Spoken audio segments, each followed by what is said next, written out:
Central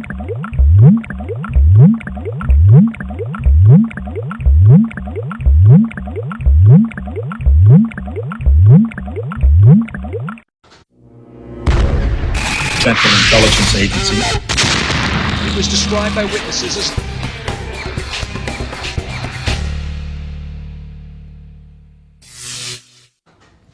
Carrie Cassidy made a name for herself starting the Project Camelot forum for interviews with whistleblowers, oddballs, and alike. I mean, it's an amazing library that they've developed over the last 8 years with over 400 hours of interviews. And you name it, any major whistleblower or alien conspiracy theorist, abductee has been interviewed on their show, and she's here today to talk about her own personal experiences with the extraterrestrial, the paranormal, what she thinks is coming. So, Carrie, thanks for joining us. Project Camelot is a household name for conspiracy theorists, I think, and you've done a tremendous job in 8 years of interviews, and you name it. You've brought people out of the woodwork that many people, for the first time stepping forth, has always been through Project Camelot. So, you've done a great job, and I wanted to, really begin by asking, what does it come from? What was your inspiration to do this show, to just take a camera and start interviewing your contacts and people on these very bizarre X-File subjects? Well, first of all, I consider it conspiracy fact, not theory.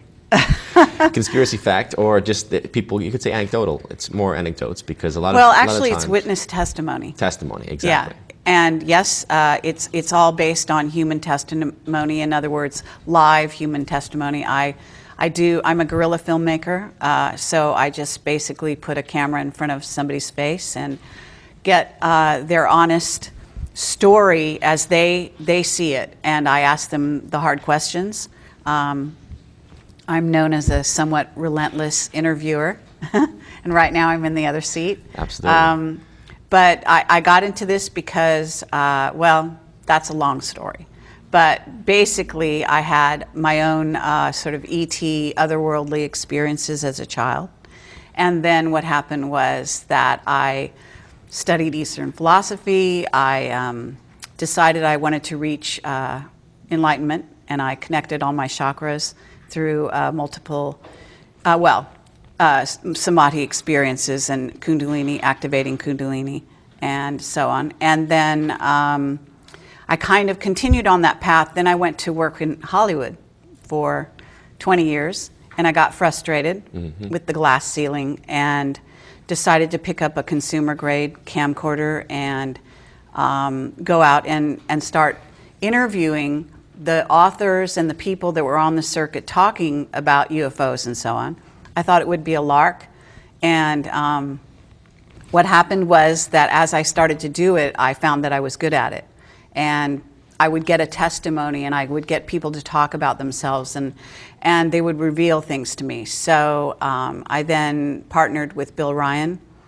We ended up going to Tim Tadgell in England, and we were both inspired by the Camelot story, the vision of a utopian society where it was a horizontal without a hierarchy, and we wanted to get the truth out, so we decided to take my skills as a filmmaker, and I had worked in Hollywood. I'd written screenplays, I'd worked for top producers, and also shopped projects around Hollywood for a good long time. And so we took my skills on that level and his as a webmaster. We kind of put our skills set together and created Project Camelot. And we haven't looked back. People really went crazy for it in the very beginning and continued to this day, really. We have a huge audience out there, and continue to interview. I mean, I've done probably hundreds of like 500 interviews, but I have a radio show and I interview. We traveled the world basically with the camera, and we were unusual because we were such a small team. We didn't have all the bells and whistles and the right lights and so on, right. But we got the real testimony. And you've done a great job of sorting that and creating a library. But to begin it, what would how would you describe your early experiences? I mean, would you be able to identify what kind of beings you were in touch with? You know, obviously we've heard the Sure. stories of there's the Nordics, there's the reptilians, there's the Greys, there's certain categories of aliens. Do you know what it was that you were contacted by? Well, I seem to have a link up with the Pleiadians for one thing. And at one point we went to see Billy Meyer in Switzerland, and we couldn't get an appointment to have an interview. So we went on a Sunday in the morning, and just Bill Ryan and myself, and we were sort of hanging out there waiting for the place to open. And he has this big plaque that has a silver star on it, and it's all silver. And I stood in front of it, and he took my picture. You know, we were playing around and taking pictures. And the picture came out silver.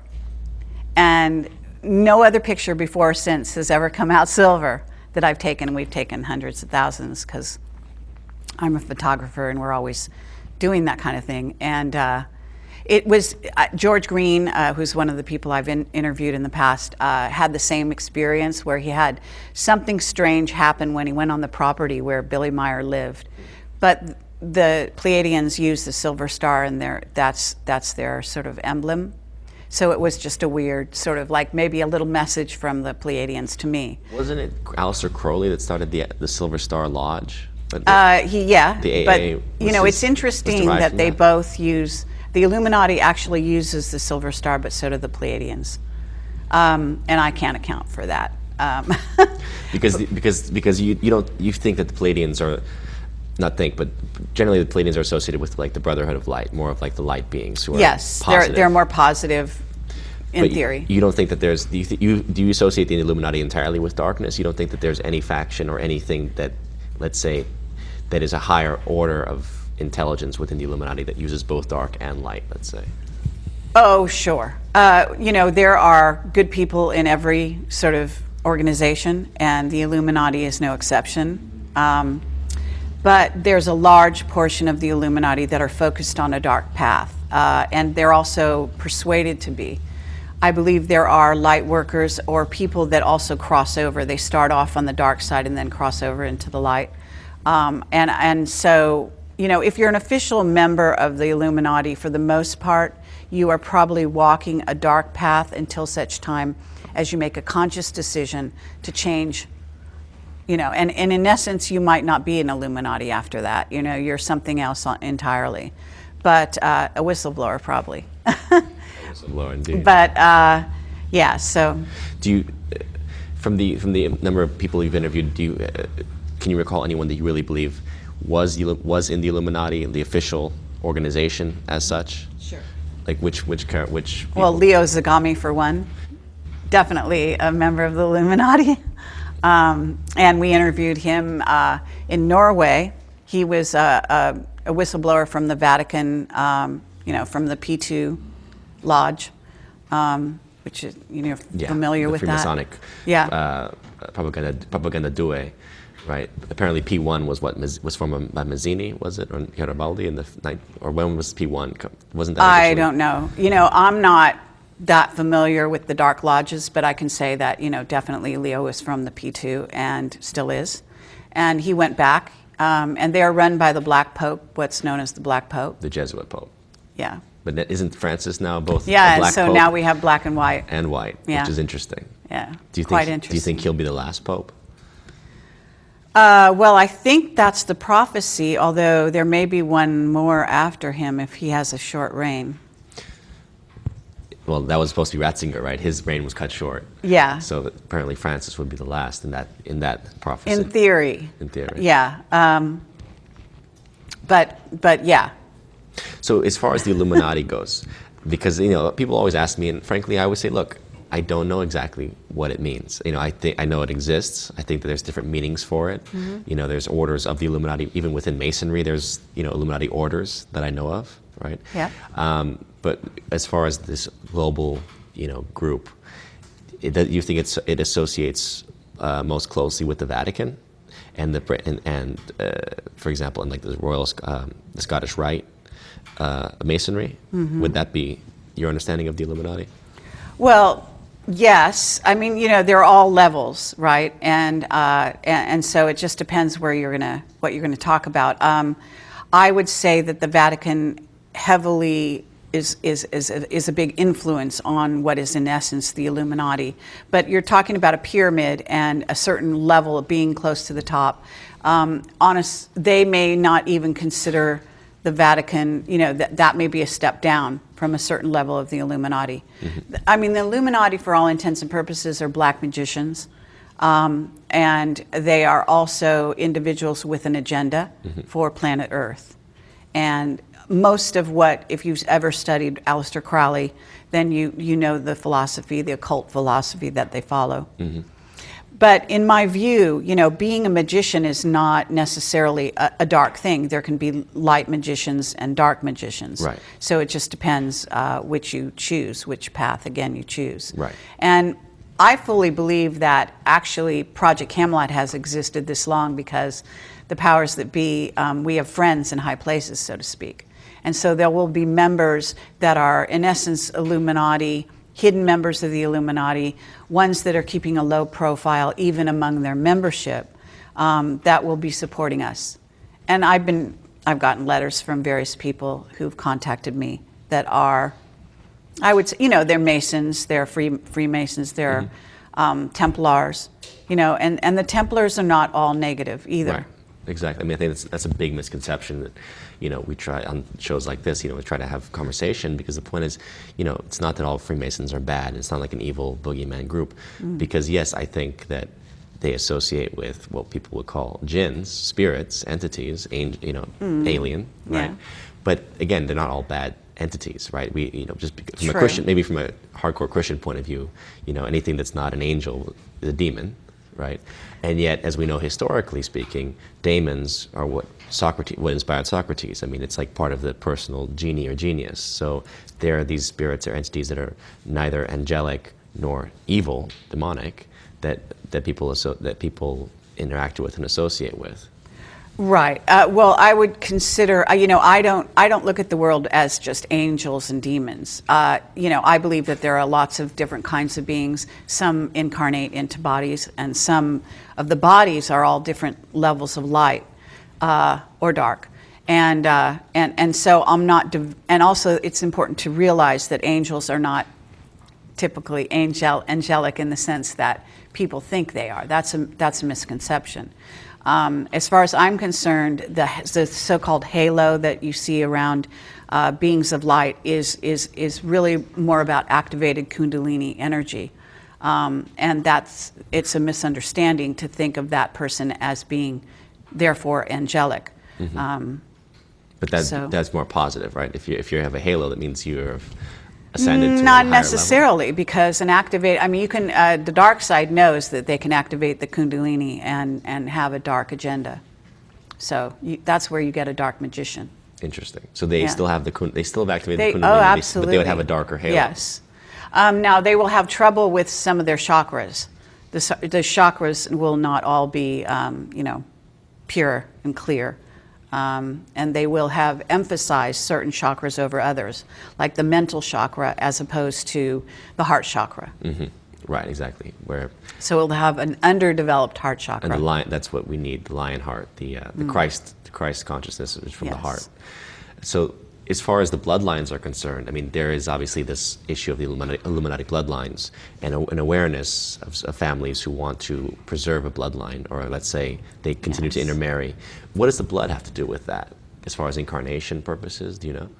Well, what I say is there are at least, we humans are a hybrid race, and so we're made up of 12 or more ET races. They're genetics. They're all combined in us in different amounts.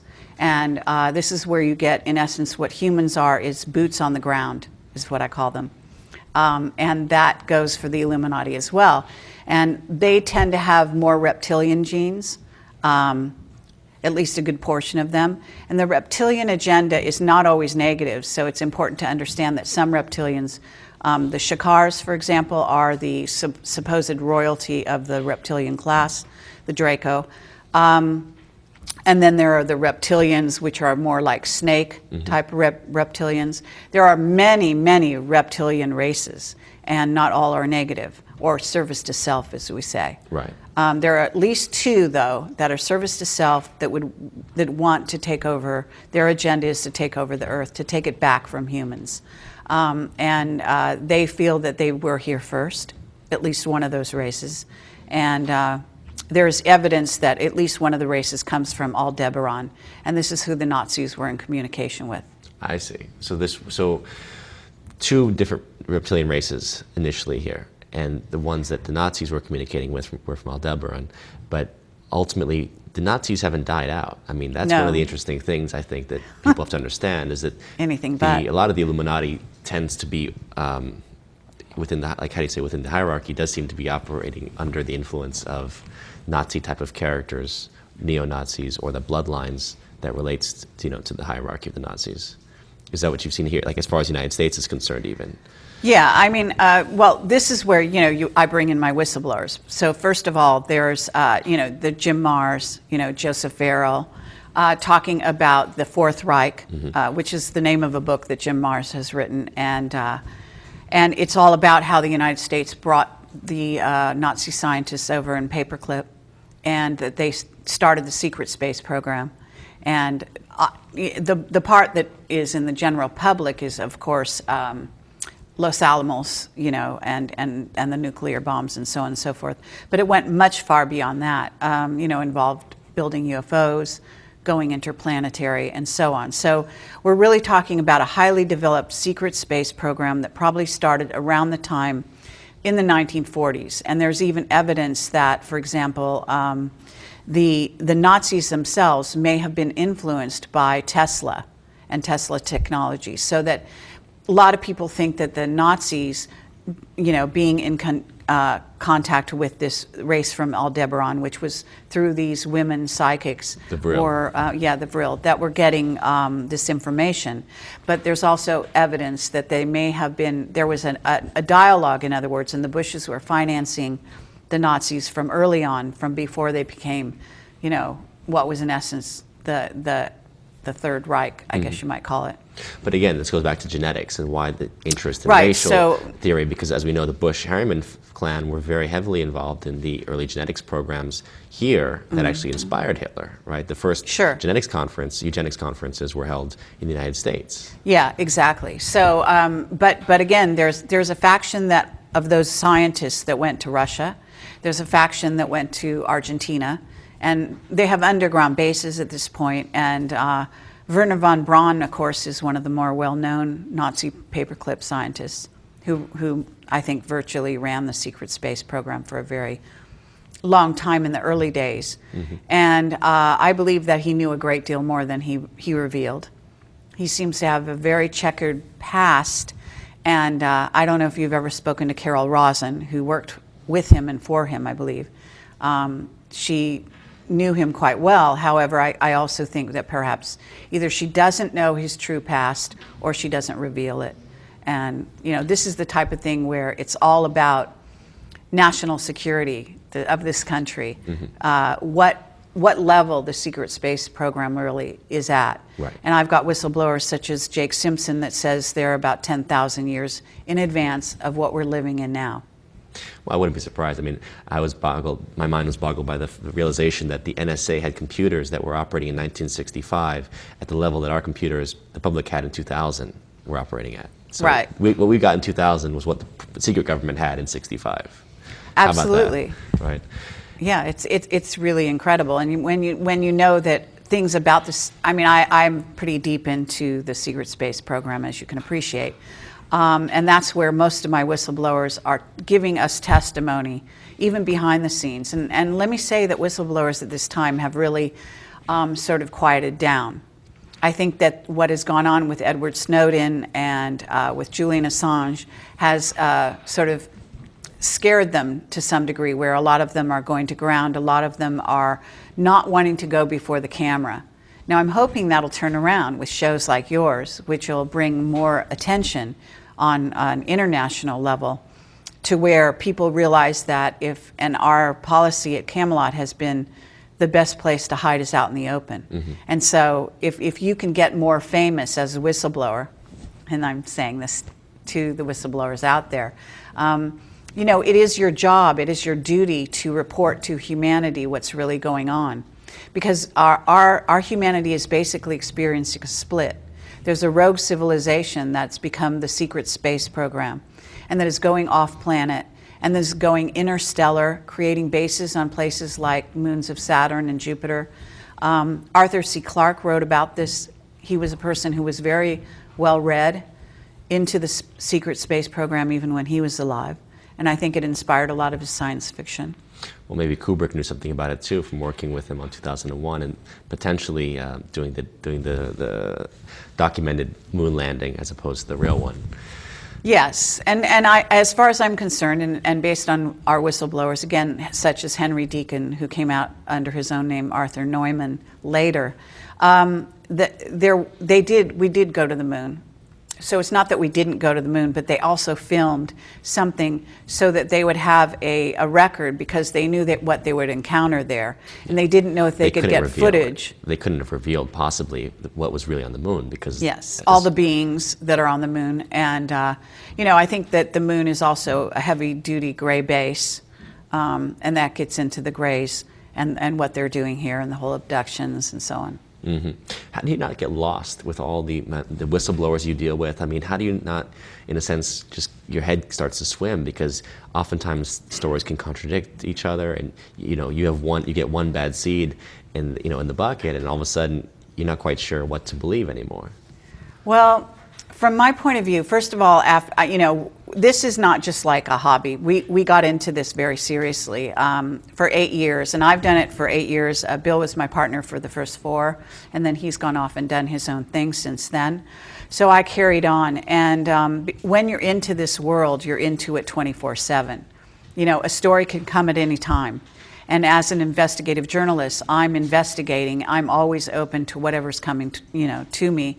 And with the internet being what it is, Facebook, I mean, I've got, 5,000 Facebook friends on all my different pages, which, what is that, 15,000 or more? And then on top of it, I've got 100,000, close to 100,000 YouTube people and subscribers, and we've got, millions of people that have seen our videos around the world and all of this. So I have people contacting me constantly. I get people that are absolutely out of their minds, and I get people that are in between, and then I get people that are really have something to say, and they know what they're talking about. Right. And being able to tell the difference is, no, it's not easy, but first of all, I'm an intuitive, so that helps me in my work and always has, and it's paid off very well, let me say. The other thing is that, I studied this sector before I got into it, so I really went in all directions. I studied Eastern philosophy, I studied the occult, Right. So I had a really good foundation. In knowledge, I mean, And so you can't really pull the wool over my eyes so easily. Now, that's not to say that our whistleblowers do they always tell the truth? Because people always want to know that. And what I say is that sometimes they will give you disinfo just to save their own lives. Because you must understand that if somebody is whistleblowing, they know full well that they could be, shot in the head tomorrow. And the surveillance society that we live in is so intense and so complete and so pervasive, in fact, way beyond what Edward Snowden has released so far. Which Camelot had, we knew this, 1 year into Camelot. And this is now, 8 years later. I assure you that our whistleblowers had clued us into all of that, the surveillance that's going on, which involves quantum computers and scalar weaponry and you name it. So they did not lose plane 370, by the way. I mean, they know where it is. This is the kind of thing that goes on, but it has to do with a war, a secret war that's being fought between various factions of humans and ETs. And some of our military is aligned with different groups of ETs.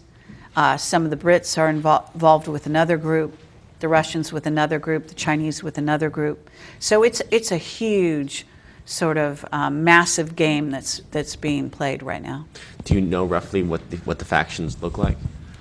Yeah, I do. I don't know exactly, I don't know all the ET groups because there are many of them visiting Earth right now. We know some of what you call the usual suspects, right? But recently I interviewed Captain Mark Richards, and I actually went to interview him in prison. He's in Vacaville. Mm-hmm. He's been there for over 30 years. He was framed for murder. He was a captain in the Navy, and his father was also, a military man. I think his father was, I can't remember whether it was the Air Force, the Army, but they invaded Dulce, the underground base Dulce, and rescued some humans that were being experimented on there. They were part of a raid. What I'm saying about Mark Richards is that he's a person who said that there are at least 2 races of reptilian species that are here that are hostile, that do want to take over the Earth. And the Greys, several of the races, I would say, a few of the races of Greys are fully reptilian, and they report to this group of reptilians. But that there is a group called the Raptors, which Mark Richards talks lots about and has had constant interaction with when he was in the secret space program. And it's really interesting because that group never hits the news. Nobody ever talks about raptors. Right. You know what I mean? Are we talking like dinosaurs? I mean, do they have any resemblance to the dinosaur raptors, or more aggressive? I think they do, actually. Yeah. Velociraptors or something like that. I'm not sure exactly how they look. I mean, he was describing, I went to this prison and I interviewed him for 2 hours straight, and I sat closer than I'm sitting to you right now, mm-hmm. and just peppered him with questions nonstop, as you can appreciate. Because a guy with this kind of knowledge, you just don't want to let him go, and I only had limited time. I couldn't take notes. I couldn't have a tape recorder, nothing. They wouldn't allow anything in the prison. But I just remembered all of it, and then I have this video I called Total Recall, because I walked out of the prison and we turned on the tape recorder and we just went, and I just, regurgitated basically everything I heard. But so it was the ultimate, for people that have to understand that we are living amongst aliens at all times, basically. It's like Men in Black. They look human, but they're not. Right. That's the idea. Yes, and apparently Men in Black is quite accurate. I mean, what you've got a secret space program and a secret government that is using the media, especially the entertainment industry, to release all of this information. And the television shows you're watching right now they're releasing truth all the time, mm-hmm. but they put it in the guise of fiction. Right. And this is actually why I got into Hollywood. I wanted to make sci-fi blockbusters. That was what I really wanted to do. Yeah. But when I reached the ceiling and I couldn't get anywhere, I just, decided to go off and do documentaries. And so I'm actually on my way back to make feature films, based on all the incredible information that we've gotten, these incredible testimonies. But in Hollywood, did you ever come across the secret side of it, let's say, because obviously we know there's a history of relationship between Wall Street and Hollywood, between the military and Hollywood, and the Illuminati, you name it. I mean, obviously it's a beacon of media, so of course there's going to be an influence and power structure as far as what gets projected into the minds of people. Did you ever confront any of these factors? Yes. And I had direct experience, because Project Camelot, we were involved in a True TV pilot. And it was based around what I do in Project Camelot, Bill Ryan and myself. And the whole, we went out, we interviewed witnesses.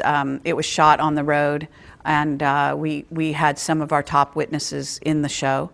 And they shot it. It was supposed to be, I think it was an hour or 2 hour pilot. I think an hour. And it was actually very good. It's on YouTube, so you can watch it. It's also on our website. They didn't go to series, but what happened during the shooting of the pilot is one of our witnesses, who is also a CIA agent, asset, whatever you want to call him, Gordon Novell, who's since passed on. He's no longer here. No, well, knowing Gordon Novell, I wouldn't be surprised. Oh, well, you knew him? No, I okay. just know the story. This guy pops up all over the place in every conspiracy you can name. Well, I mean, I got to know him pretty well, and he actually called me up during the shooting. He's in the TV show as well. We interview him on screen, so you can see him if you're not familiar with him.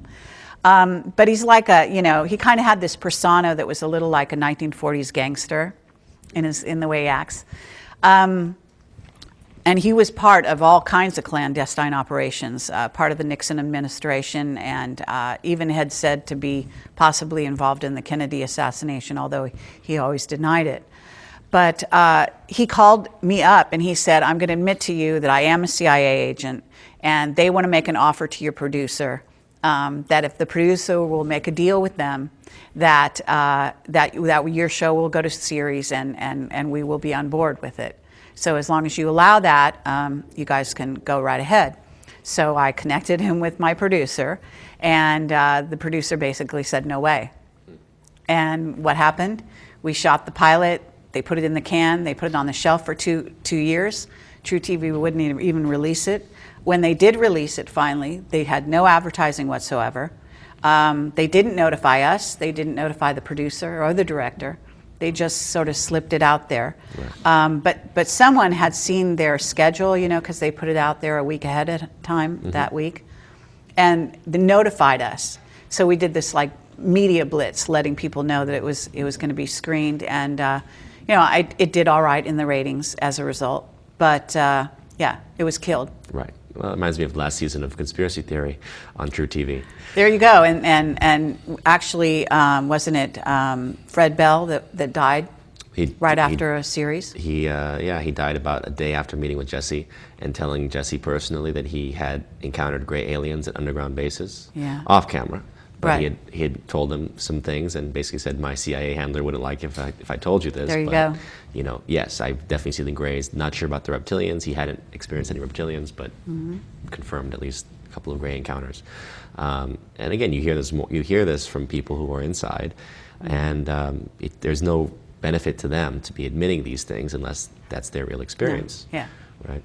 But anything else as far as Hollywood was concerned that really struck you, or you want to review? Let's see. There was another encounter that I had, which was basically I was contacted by some very high level. I'm not going to use any names here because my sympathies are with these particular producers. They meant well, and they're very high level. And very well known. If I said one of their names, everyone would know the name. And they were very interested in Camelot and what we did, and they came across one of our interviews with Dan Burish, and they wanted to make a movie of it. And we went down the road a certain distance, and then they got a phone call, and they were basically told to drop it. And so one of the producers came and told me. But I also was told that there was a very okay, I have to be careful here because I want to reveal a certain amount. There is a certain faction of Hollywood that is high-level entertainers that are very, very monitored by the Illuminati. And there's a lot of black magic going down in Hollywood, a lot of Satanism, as we got a taste of it at the Oscars this year. I don't know. I asked people all the time, so did you notice the fact that the A in the Oscar was a giant pyramid with the Oscar statue in the middle? And they did a Wizard of Oz ceremony with Whoopi Goldberg dressed as a first-degree Mason coming on stage to present it. Sure. And it's like people don't realize it, but it was completely out there in the open for them. Well, they're selling a lot of vampirism and also Katy Perry, of course, in her. I think that was part of the Oscars or whatever it was. Probably one of the music ceremonies, Grammys or something. But at any rate, all the symbolism is there. They're kind of selling Satanism right now in Hollywood. It's wild and quite bizarre, but. So anyway, what I was saying was that a certain group is very, and it has to do with the music industry as well, heavy duty, sort of control of the music industry and the players and the stars. I mean, as far as I'm concerned, and based on whistleblower information as well, Michael Jackson was murdered, Whitney Houston was murdered. These people were all victims of Satanism in Hollywood. So as far as what you're saying is, as far as the influence for the entertainers, was there something else you were getting at with that? Well, just that this particular group is being, they're coerced, shall we say. In other words, they don't have the freedom well, let me just say that that black performers and black producers and anyone in that area is very coerced by this Illuminati group, more so than the white side. And but they both are. So it's not like either one escapes it so much as the coercion is much stronger in the music industry over the black performers. Yeah. Well, this year, 12 Years a Slave was the big winner, but I felt like Brad Pitt was the bigger winner. So if you were going to say we're at this turning point now, post 2012, no major cataclysm occurred. This is not the end of the world. Do we see any light at the end of the road, at the end of the tunnel? Do we see any dawn on the Absolutely. horizon? Is there anything positive coming from all these from all these this darkness that we've experienced? Let's say in the control of the Illuminati in the last few thousand years. Yes, because as far as I'm concerned, people like you and I, and there are many out there doing the same kind of job. In other words, we're waking people up. And as the consciousness rises on planet Earth, this is the real sort of enemy of the Illuminati and the controllers, so to speak. We're basically breaking the bonds of us as slaves here on the planet. In other words, working 9-to-5 jobs. I mean, you can appreciate, I just interviewed M.T. Kesh, and he's an Iranian physicist, nuclear engineer, who then became a free energy plasma physicist, and has gone down that road quite far, and created this thing called the Kesh Foundation. First was working, in all areas, but he moved from Iran to Belgium, and they created devices and so on, and then apparently the Belgian government turned against them and asked them to leave the country, and then he had to go to Italy, and he's been threatened again. So I just did a radio show, actually it was a live stream, live broadcast with him. He was on audio, I was on video. He didn't have the video set up, but the bottom line is they took down our website that night. He's now on the run. He has been threatened.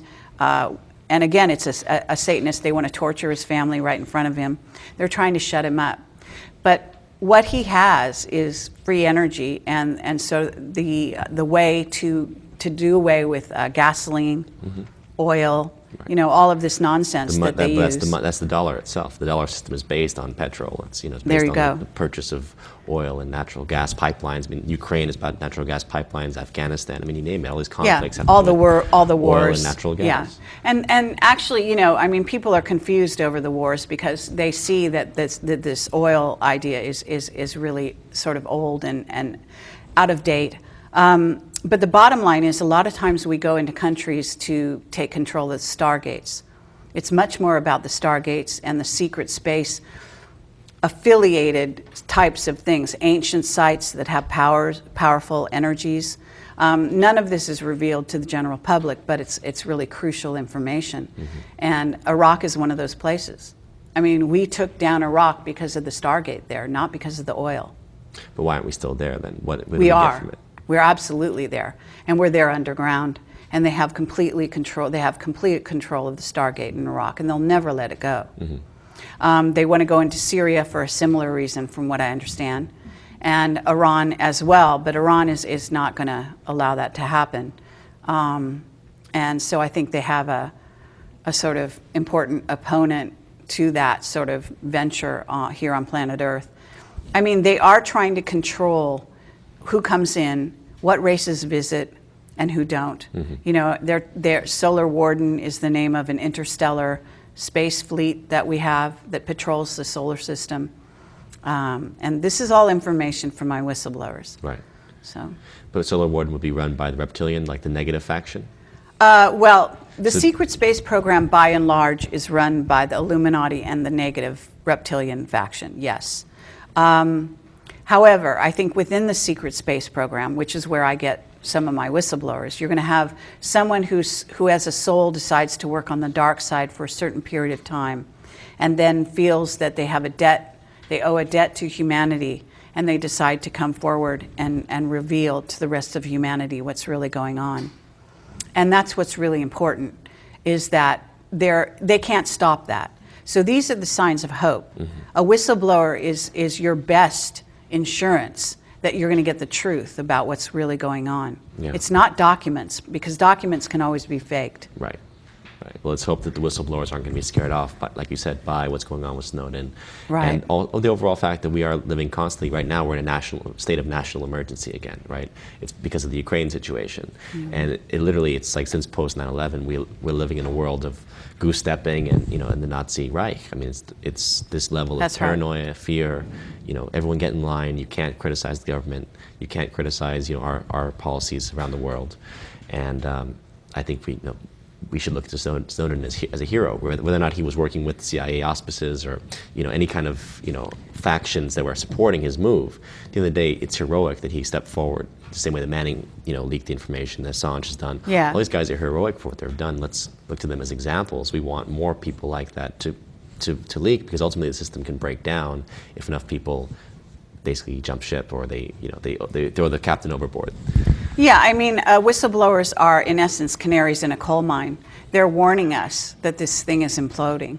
And Bradley Manning, I mean, I just want to say that person, he's really sacrificed himself for the good of humanity, to get the truth out.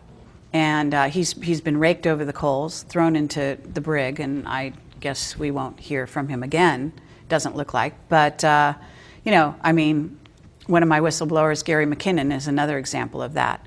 Now, he did get off. He, basically had a great defense and was able to get out of the what they wanted to do, which is to extradite him from the UK to America. And his mother was completely paranoid that he would end up in Guantanamo and never be heard from again, with good reason, sad to say. I mean, it's really unfortunate, but the United States has become the Fourth Reich for all intents and purposes. And a lot of people, I want to say, if anyone watches this internationally and what I'm saying actually gets out there, I want to say that, Americans are not as dumb as people think they are. And, you're a perfect example. Unfortunately, the mainstream media is as dumb as they think they are. That's another thing, or willing dupes, let's say. Yeah, But absolutely. So people can check out Project Camelot on YouTube, obviously. Yeah, and projectcamelot.org is our URL. And then your radio And on program. Facebook. And your radio program is on Friday nights, 7 to 9 p.m. Revolution Pacific Radio. time. Revolution Radio. Yeah. Right. Very cool. Well, thanks for coming on. Obviously we could talk for hours, but I think we can let it to the audience to go and check out the archive and the library that you have available. Thank you. Because, it's a tremendous resource. So thank you for the work that you've done You're welcome. and continue to do. Thank you. There you have it, folks. Another fascinating episode. I'm sure some of these ideas might seem like Star Trek, but I tend to believe that the reality that we see is nothing like the reality that truly exists. So this is Sean Stone reminding you that you are the revolution.